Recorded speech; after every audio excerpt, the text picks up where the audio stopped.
दोस्तों, स्वागत है आपका हमारे YouTube चैनल हानी वॉइस में। शुरू करते हैं एक नई कहानी के साथ। मैं खुद पर चादर ओढ़े एक सुनसान सी सड़क पर भाग रही थी। इस रात के अंधेरे में मैं बिना दाएं बाएं तरफ देखे बस भागे जा रही थी। मेरे आंसू लगातार मेरी आंखों से बह रहे थे। मैं वहां से अपनी इज्जत और जान बचा कर भाग रही थी, जहाँ एक लड़की सबसे ज्यादा सुरक्षित रह सकती है, यानी कि मेरा अपना घर। लेकिन मैं वहीं से भागकर यहाँ पहुंची थी। अगर मैं आज घर से ना भागती तो वो मेरे पाँव भागते दौड़ते मेरी मौसी की दहलीज पर जाकर रुके थे। मैंने मौसी के घर का दरवाजा देखा तो मेरी जान में जान आई थी।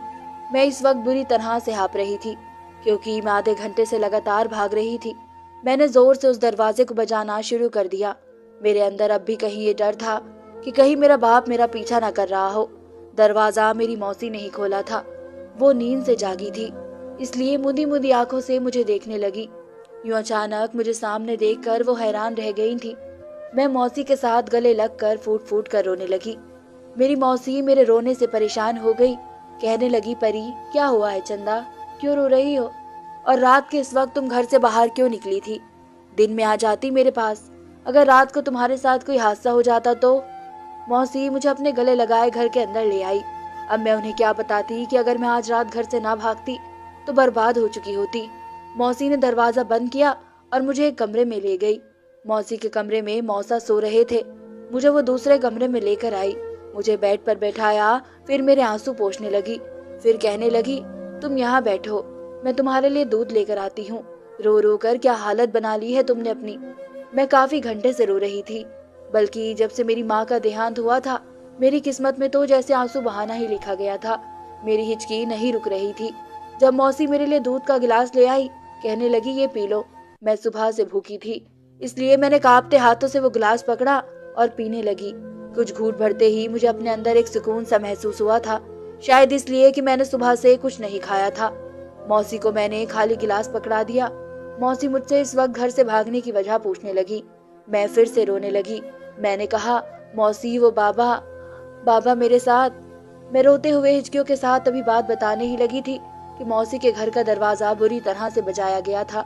मेरी तो जैसे जान ही लबों पर आई थी। मैं जानती थी कि बाबा ही होंगे। मैंने डर कर मौसी का हाथ पकड़ लिया। मैं होश खो बैठी थी।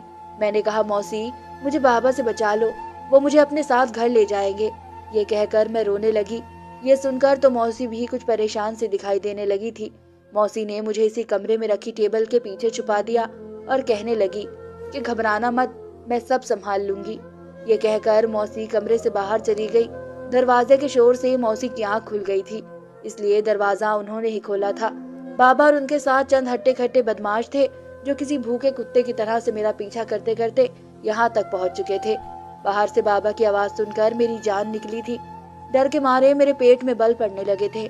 बाबा मौसी और मौसा से बहस कर रहे थे। कहने लगे कि उन्होंने मुझे अपने घर पर पनाह दी है, इसलिए मुझे बाबा के हवाले कर दें, वरना वो पुलिस में रिपोर्ट करवा देंगे। मौसी कहने लगी, हमें नहीं मालूम कि परी कहाँ है, और अगर तुम्हें ज्यादा ही शौक है तो जाओ, जहाँ चाहे वहाँ रिपोर्ट करवा दो। काफी देर बाहर बहस होती रही, लेकिन मौसी ने मेरे बाबा को कमरे में तलाशी नहीं लेने दी। आखिरकार बाबा वापस जा चुके थे। कुछ देर बाद ही मौसी कमरे में दाखिल हुई। कहने लगी, परी आखिर ऐसा क्या हुआ था जो तुम यूं अंधेरे में घर से भागी हो? तुम्हारा बाप तो हम पर केस कर देगा। मैं ये सुनकर और भी डर गई थी। मेरा बाप एक नशेड़ी था, शराब का आदी था, जुआ भी खेलता था।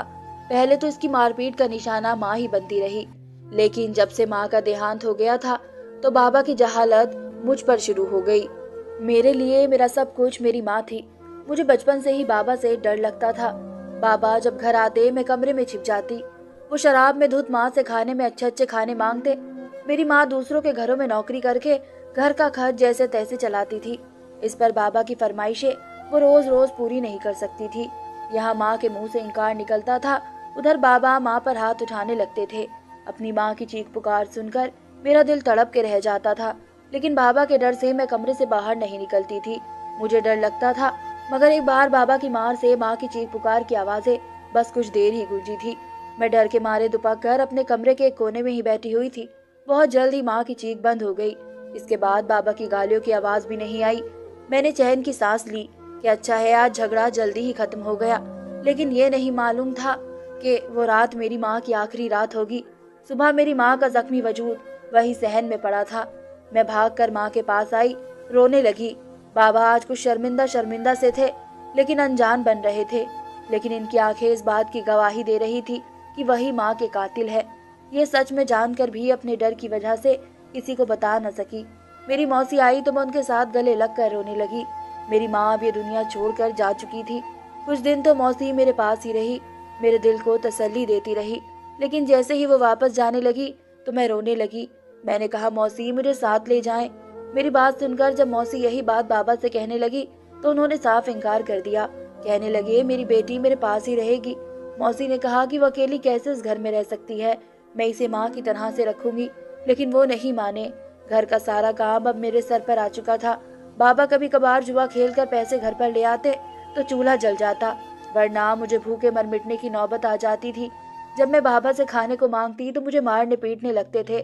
मैं रोते रोते भूखी ही सो जाती थी। लेकिन आज रात जो हुआ वो मेरे लिए यकीन करने लायक नहीं था। बाबा आज रात अपने साथ 2 हत्ते खत्ते मर्द लाए थे। फिर मुझसे कहने लगे कि वे मुझे जुए में हार गए हैं, सुबह ही मेरी शादी उन दोनों मर्दों में से एक के साथ कर देंगे। यह सुनकर मेरी जान ही निकल गई थी। मैं अपने कमरे में चली गई। रात को जब बाबा और वह दोनों मर्द शराब के नशे में धुत सहन में ही बेहोश थे तो मैं घर से बाहर निकलकर भागने लगी। अब मौसी से रो रो कर सब कुछ बता रही थी। मौसी मुझसे कहने लगी कि वो मुझे यूं अपने घर में नहीं रख सकती, क्योंकि मेरे बाबा जिंदा है, इसलिए वो पुलिस के जरिए मुझे हासिल कर लेंगे। यह सुनकर मैं रोने लगी। मैंने कहा, मौसी मुझे बचा लीजिए, मेरे बाबा मुझे बदमाशों के हवाले कर देंगे, मैं बर्बाद हो जाऊंगी। मौसी की अपनी तो कोई औलाद ना थी, बस एक देवर था जो कुछ दिमागी तौर पर भी ठीक नहीं था। मौसी ने कहा, अगर मैं वक्ती तौर पर इससे शादी कर लूं तो कम से कम मेरे बाबा मुझे वापस नहीं ले जा सकते। फिर कहने लगी कि उनका देवर वैसे भी उन बातों से अनजान है, बस अपने आप में रहता है, तुम्हें कुछ नहीं कहेगा। वक्ती तौर पर अगर मैं इससे शादी कर लूं तो मेरी अपने बाबा से जान छूट जाएगी। मेरे पास भी मौसी की बात मानने के अलावा दूसरा कोई रास्ता ना था, इसलिए मैंने मौसी की बात पर हामी भर ली। सुबह ही मौसी ने अपने देवर से मेरी शादी करवा दी। वो वाकई बावला सा लड़का था, उम्र में मेरे जितना ही होगा, लेकिन अपने आप में रहने का आदी था। मेरी शादी को अभी कुछ देर ही गुजरी थी कि मेरे बाबा पुलिस लेकर मौसी के घर पहुंच गए। लेकिन जब उन्हें ये मालूम हुआ कि मैंने शादी कर ली है तो बाबा मुझ पर चिल्लाने लगे। लेकिन पुलिस के सामने मैंने अपनी रजामंदी से शादी की बात की थी, इसलिए मेरे बाबा गुस्से से मुझे घूरते हुए बाहर चले गए। मैंने दिल ही दिल में चैन की सांस ली थी कि मेरी जान तो सुकून में आई, लेकिन ये भी मेरी खुशफहमी थी, क्योंकि जो खेल इस शादी की आड़ में मेरी मौसी ने मेरे साथ खेला था वो इससे भी भयानक था, जो मेरे बाबा मुझसे खेलना चाहते थे। मेरे बाबा वहां से जा चुके थे, मगर फिर भी रह रह कर मुझे डर सता रहा था कि वो दोबारा वापस ना जाए। मैं अभी भी कमरे में छुप कर बैठी थी, मगर फिर अचानक कमरे का दरवाजा खुला और मौसी और मौसा कमरे में दाखिल हुए। मौसी मेरे दाएं तरफ जबकि मौसा मेरे बाएं तरफ बैठे थे। मौसा ने मेरे कंधों पर हाथ रखा और बड़े ही प्यार से बोले कि परी गुड़िया, डरने की जरूरत नहीं है। अब तुम्हारा वो नशेड़ी जुआरी बाप तुम्हारा कुछ भी नहीं बिगाड़ सकता। तुम अब हमारी इज्जत बन चुकी हो। मौसी और मौसा मुझे समझाते और बहलाते रहे। उनकी बातों से मैं किसी हद तक बेफिक्र भी हो चुकी थी। मुझे अपनी मौसी पर पूरा भरोसा था, वो मेरे साथ कुछ भी गलत नहीं होने दे सकती थी। खाने का वक्त हुआ तो मौसी मुझे अपने साथ किचन में ले गई। मैं भी अब खुद को नॉर्मल महसूस कर रही थी। मैंने मौसी के साथ मिलकर खाना टेबल पर लगाया और फिर मौसा और उनका भाई खाने के लिए आने लगे। जब मैंने मौसी के पागल देवर को देखा तो ना चाहते हुए भी मुझे उससे शर्म सी महसूस होने लगी। हालांकि ये रिश्ता सिर्फ नाम का ही रिश्ता था, वो तो ये भी नहीं जानता था कि मैं नाम को ही सही मगर इसकी बीवी बन चुकी हूँ। वो पागलों की तरह चलता हुआ आकर कुर्सी पर बैठा और बहुत ही बुरे तरीके से खाना खाने लगा। मौसा इसे साथ साथ डांट कर अच्छे से खाने को कह रहे थे। खैर मैं इसे देखने लगी और फिर पेट भर खाना खाने में बिजी हो गई। आज कितने ही दिनों बाद मैंने पेट भर के खाना खाया था। मैं खाना खा रही थी तो मौसा बार बार मेरी तरफ कभी चावल और कभी सब्जी बढ़ाते और फिर मुझे खुद प्लेट में खाना डाल कर देते हुए कहते कि खाओ और अपनी तबीयत ठीक करो, देखो तो कैसी पीली पड़ चुकी हो। मौसी भी मौसा की बात की हामी भरते हुए मुझे और खाना खिलाने लगी। जब मैं खाना खा चुकी तो मैं कमरे में आ गई और बिस्तर पर सोने के लिए लेट गई और एक सुकून का सांस लिया। उस वक्त मेरी उम्र बहुत छोटी थी और मैं जानती थी कि कुछ वक्त बाद ये सारा मामला ठंडा पड़ जाएगा तो मौसी मुझे अपने देवर से तलाक दिलवा देंगी। उन्हीं सोचों में गुम में आंखें बंद कर लेटी हुई थी कि अचानक से किसी ने मेरे गाल पर हाथ रखा। मैं बौखलाकर बड़ी मुश्किल से अपनी चीख रोकती हुई आंखें खोलकर देखने लगी। मैंने जब देखा तो सामने मौसा खड़े थे। वो मुझे यूं हड़बड़ाया हुआ देखकर कहने लगे कि अरे परी, तुम इतना डर क्यों रही हो? मैं हूँ तुम्हारा मौसा। वो मुस्कुराकर मेरे पास ही बिस्तर पर बैठ चुके थे। उनका यूं बेझिझक अंदाज मुझे बिल्कुल भी अच्छा नहीं लगा था। मैं फौरन से जरा दूर हटकर बैठ गई और शर्मिंदा से अंदाज में बोली कि नहीं, आपकी मौजूदगी का एहसास नहीं हुआ, इसलिए बस थोड़ा डर गई थी। वो एक बार फिर मेरे सर और गाल पर हाथ फेरते हुए बोले कि अब तुम्हें डरने की कोई जरूरत नहीं है, तुम अपना ख्याल रखो। यूं बुझे हुए चेहरे के साथ तुम बिल्कुल भी अच्छी नहीं लगती। मौसा की नरमी और प्यार से मैंने सिर्फ उनकी भांजी होने का रिश्ता समझा था, मगर उनके दिल में क्या चल रहा था ये मैं बिल्कुल भी नहीं जानती थी। तभी मौसी कमरे में आई। उनके हाथ में दूध का गिलास था। मेरी तरफ दूध का गिलास बढ़ाते हुए बोली कि शाबाश परी, इसे जल्दी से पी जाओ, तुम्हें सुकून की नींद आएगी। मैं पेट भरकर खाना खा चुकी थी, इसलिए मुझे दूध पीना मुश्किल हो रहा था, मगर मौसी के कहने पर मुझे वो पूरा गिलास पीना पड़ा। दूध खत्म हुआ तो मौसी मुस्कुराकर मेरी तरफ देखने लगी और तभी मौसी बोली कि तुम अब सुकून से सो जाओ। वो दोनों कमरे से जा चुके थे। उनके जाते ही मुझ पर नींद छाने लगी। शायद मैं कई दिन से सुकून से सो नहीं पाई थी। यही वजह थी कि मुझे जल्दी नींद आ गई और मैं सो गई। सारी रात मैं बेखबर सोती रही। सुबह जब मेरी आंख खुली तो मेरा सर बहुत ही भारी महसूस हो रहा था। ऐसा लग रहा था जैसे मेरे सर पर कोई पत्थर रख दिया हो। पूरा वजूद दर्द से उठने लगा। यूं लगता था जैसे मेरा पूरा वजूद दर्द की शिद्दत से कपकपा रहा हो। रात तो मैं बिल्कुल ठीक थी, मगर ऐसे अचानक मेरी तबीयत क्यों खराब हो गई थी मैं कुछ समझ न सकी। मैं बड़ी मुश्किल से उठी और बाहर मौसी के पास जाने लगी। मैं जैसे ही कमरे से बाहर निकली तो मुझे मौसा दिखाई दिए, जो मुझे सर से पांव तक देखने लगे और मुस्कुरा रहे थे। उनका यूं मुस्कुराना मुझे काफी उलझाने वाला लगा था। मैंने मौसी के पास जाकर उन्हें बताया कि मेरी तबीयत बहुत खराब महसूस हो रही है। वो कहने लगी कि तुम कमरे में आराम करो, मैं अभी नाश्ते के साथ दवा दूंगी तो तुम ठीक हो जाओगी। मेरी तबीयत काफी खराब थी। मैं आकर दोबारा कमरे में लेट गई। वो सारा दिन मैंने बहुत ही मुश्किल से गुजारा था। जब शाम को मेरी तबीयत कुछ संभली तो मैं सहन में चली आई, जहाँ मेरा पति पौधों के पास बैठा मिट्टी निकाल निकाल कर बाहर फेंक रहा था। न जाने वो ऐसा क्यों कर रहा था। उसे ऐसा करते देखकर मुझे कुछ खटका और मैं चलती चलती उसके पास गई और पूछने लगी कि वो क्या कर रहा है। मैं कई बार सवाल पर भी उसने मुझे कोई जवाब न दिया। मैंने 5 बार उससे पूछा तो उसने एक कड़ी नजर मुझ पर डाली और फिर मिट्टी मेरी तरफ उछाल दी। वो गीली मिट्टी मुझ पर गिर चुकी थी और मेरी आंखों में भी जा चुकी थी। मैं हैरत से जमीन पर गिरी और मौसी को आवाज देने लगी। मौसी जब बाहर आई तो मुझे मेरे पति के पास देखकर परेशान हो गई और फिर मामला जानने के बाद मेरे पति को डांटते हुए बोली कि खबरदार जो दोबारा मेरी भांजी के पास नजर भी आए तो वरना बहुत मारूंगी। मेरा पति पागल तो था ही, मगर इस हद तक पागल था मुझे इसका अंदाजा नहीं था। मैं अब अपने पति से दूर ही रहने लगी थी। रोजाना रात को मौसी मेरे लिए दूध का गिलास लाती और खास तौर पर मुझे पिलाने के बाद ही कमरे से जाया करती थी। दूध पीते ही न जाने क्यों मुझे बहुत सुकून की नींद आ जाती थी और फिर मेरी आंख सुबह से पहले खुलती ही ना थी। मैं इस दिन भी खराब तबीयत की वजह से काफी लेट उठी थी। मुझे चक्कर से आ रहे थे और जी मचला रहा था। मैं जब कमरे से बाहर निकली तो सामने मौसा जैसे मेरा ही इंतजार कर रहे थे। मुझे देखते ही फौरन मेरे पास आए और मुझे कंधों से थाम कर बोले कि परी, तुम उठ गई। ये देखो, मैं कल रात तुम्हारे लिए कुछ तोहफे लेकर आया था, मगर तुम सो चुकी थी, इसलिए सोचा कि अभी दे दूं। मुझे उनका यह अंदाजा बहुत ही बुरा लगा था। वो बार बार कभी मुझे हाथों से थाम लेते तो कभी मेरे गाल सहला दिया करते थे। उनकी इस हरकत पर मुझे अजीब सा महसूस होता था। मैंने उनके दिए तोहफे ले लिए और कमरे में रख दिए। मुझे चक्कर से आने लगे थे और तबीयत खराब महसूस हो रही थी। मैं अभी नाश्ते के बाद मौसी का काम में हाथ बटाने ही लगी थी कि अचानक से मुझे चक्कर आया और मैं जमीन पर गिर गई। मेरी तबीयत बहुत खराब हो गई थी। डर के मारे मैं रोने लगी थी। मौसी मेरी हालत देखकर डर गई और मुझे लेकर डॉक्टर के पास चली आई। न जाने अचानक मुझे क्या हो गया था। मैं अंदर ही अंदर बहुत बेचैनी महसूस कर रही थी। डॉक्टर ने जल्द ही मेरा चेकअप किया तो वो काफी परेशान दिखाई देने लगी और फिर मेरी मौसी से कहने लगी कि इतनी कम उम्र में बच्चे की शादी करवानी ही नहीं चाहिए थी। लेकिन खैर, मैं ये बताना चाहती थी कि आपकी भांजी प्रेग्नेंट है। डॉक्टर के मुंह से अल्फाज मुझ पर पहाड़ बनकर टूटे थे। मेरा वजूद तो जैसे सुन्न हो चुका था। आखिर वो क्या कहना चाहती थी? मैं प्रेग्नेंट? मगर कैसे? मौसी ने जब ये सुना तो अजीब सी हालत में आ गई और मेरी तरफ देखने लगी, मगर अगले पल में उनके चेहरे पर मुस्कुराहट फैल गई और वो मुझे गले लगाकर मुबारकबाद देने लगी। मैं अभी तक यही सोच रही थी कि आखिर मैं प्रेग्नेंट कैसे हो सकती थी। कहीं मेरे पति ने तो मेरे साथ, मगर वो कैसे मेरे साथ कुछ कर सकता था? वो तो दिमागी तौर पर पागल था। वो तो सारा दिन खेल कूद और चीजों को खराब करने में मगन रहता था। उसे तो ये भी नहीं मालूम था कि मैं उसकी बीवी हूँ। मैं उन्हीं सोचों में गुम थी कि अचानक से मेरे दिमाग में एक धमाका हुआ और मेरे दिमाग में मौसा की तस्वीर बनी। मुझे मौसा का रवैया याद आने लगा।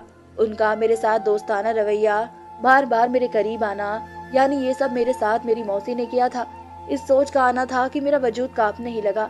मौसी मुझे खुशी खुशी लेकर घर आ गई और ये खबर मौसी मेरे पति और मौसा को सुनाने लगी।